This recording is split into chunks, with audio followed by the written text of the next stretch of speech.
Well, the 76ers are moving on to the second round after a 122 to 100 win over the Brooklyn Nets. Marc Narducci along with Keith Pompey. And Keith, the 76ers got out to a 14-0 lead, and this game was never in doubt. They were up by as many as 39. I mean, I think they were up. I think they won the game when they were up 14-0. I mean, when you think about it, like I thought this game was going to be physical. It was in the end. Yeah. But I thought it was going to be a tough game at the start. And the Sixers just blew them out. I mean, it looked like, Brooklyn, the Sixers looked like a team determined to go to the second round. Brooklyn looked like a team that was defeated and said, hey, this series is over. Let's just go home and enjoy our vacation. Yeah, and it looked like this series was really over after the Sixers pulled out Game 4, 112 to 108. That was a real gut check for them. Yeah, I would agree. I mean, it was a tough one.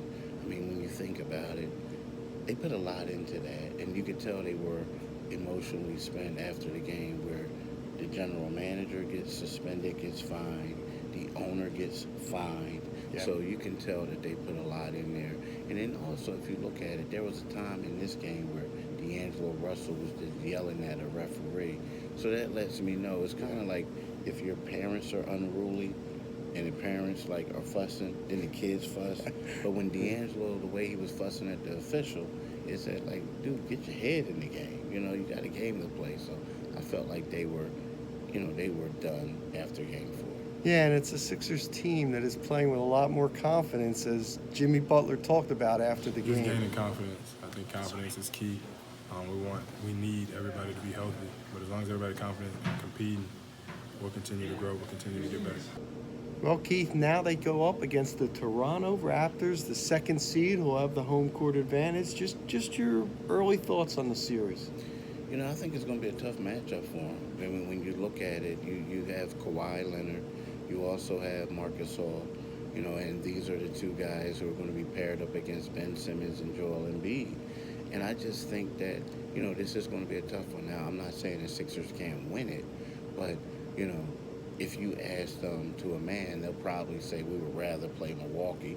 You know what I mean? Sure. But, I just think that we're going to find out a lot about the Sixers. We're going to find out who the Sixers are.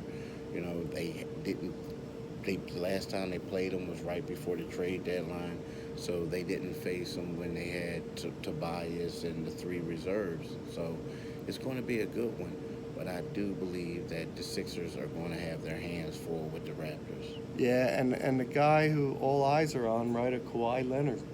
I agree. It's going to be the Kawhi Leonard show.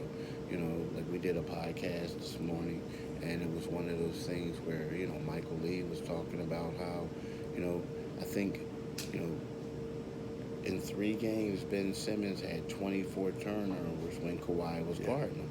So it's going to be tough. It's going to be tough for the 76ers. But again, it's a different team now than what it was before. And you keep alluding to that. So it's going to be one of those things where we're really going to see what the Sixers team is made of.